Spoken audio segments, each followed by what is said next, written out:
बंधुगण आज भिडियो रे मु आपणक पई नहीं आसी थंडा काश एवं कफ पाई एक बहुत भल उपचार। यह बनेबा जेते सहज पीबा पाई मध्य सेतिक स्वादिष्ट अटे। यह एते स्वादिष्ट अटे कि जदि आपण एहार थरे सेवन करिवे तेबे आपणको बारंबार पीबा को इच्छा हेबो। यह छोट बड़ समस्तक पई बहुत अधिक लाभदायक अटे। काश हेले क्षीर पीबा कथा नुह, कारण क्षीर काश समय कफर मात्रा को आम शरीर में आहुरी अधिक बढ़ाई थाए।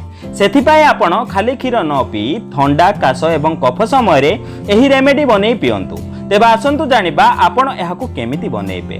किंतु ता पूर्व मु आपण मानन कहि रखिबि जदि आपण माने जे हम चैनल को सब्सक्राइब करनांती तेबे तळे थिबा सब्सक्राइब बटन ऊपर क्लिक करि हम चैनल को सब्सक्राइब करि नियंतु एवं पाखथिबा नोटिफिकेशन बेल ऊपर निहाती क्लिक करंतु। या द्वारा हम जो नूतन वीडियो अपलोड करबो ता नोटिफिकेशन आपण माने प्रथम पाई परिबे एवं हम चैनल माध्यम रे बहु किछि सिखण जिंस आपण माने सिखिबा को पाइबे।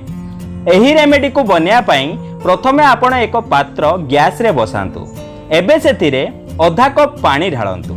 एमिति एक चा कप रे आधा कप पानी आपण एथिरे ढाळंतु। पानी को अल्प गरम हेबा को दियंतु। एबे आपनको आवश्यक एक ग्लास क्षीर पाई एमिति एक छोट खंड अदा एहाको आपण भल से छेची दियंतु। जदि आपनको काश बहुत अधिक अछि तेबे आपण दुईटी लवंग अदा सह छेची एथिरे पकांतु, कारण लवंग काश भली समस्या पाई बहुत अधिक लाभदायक अटे। देखंतु अदा एवं लवंग मु भल भाबे छेची देली। एबे आपण एहाको एही पानी रे पकांतु। एबे आपण एथिरे 4 रु 5टी तुलसी पत्र पकांतु। एबे आपण एथिरे आधा चामच पाखापाखी चा पत्ती पकांतु। जदि छोट पिला मानक पई एही रेमेडी बनाउचंती तेबे चा चामच रे 4 भागरु 1 भाग चा पत्ती आपण एथिरे मिसांतु। स्वाद अनुसार आमे एथिरे चीनी मिसेइबा, आमे एथिरे गुड़र व्यवहार करू नाहु। आपण एथिरे 1 चामच चीनी मिसेई पारिबे। अल्प समय परे देखंतु एहा भल भाबे फुटिबाकू लागिछि। एही समय रे आपण एथिरे 1 ग्लास क्षीर मिसांतु।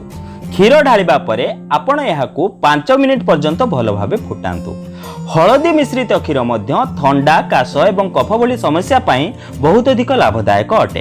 हेले अनेक लोकंकु हळदी मिश्रित क्षीर सेवन करिबा भल लागि न थाए एवं बहुत लोकंकु हळदी मिश्रित क्षीर पीबा द्वारा एलर्जी मध्य होई थाए। सेही लोकंक पाई एही रेमेडी बहुत अधिक लाभदायक अटे। सेमाने एहार सेवन करि पारिबे। 5 रु 10 मिनिट फुटेला परे देखंतु आम क्षीर भल भाबे फुटी सारिछि। एबे आपण एहाकू एक ग्लास को छाणी नियंतु। एबे जानिबा आपण एहार सेवन केमिति करिवे। आपण एहाकू सकाळ बा संध्या कोनोसी भी समय रे पी पारिबे।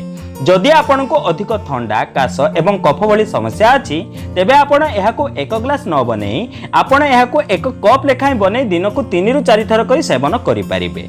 जदि बड़ लोक माने एहार सेवन करंती तेबे आपण एथिरे 2टी गोलमरीच कुटी करी एथिरे मिसाई एहार सेवन करि पारिबे।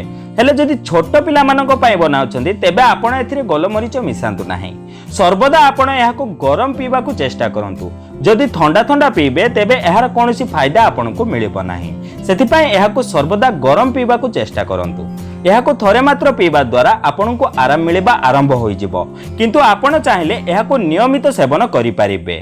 जदि वीडियो टिके भल लागे तेबे गोटे लाइक करंतु एवं एमिति प्रकार वीडियो देखा पय आम चैनल को सब्सक्राइब करंतु।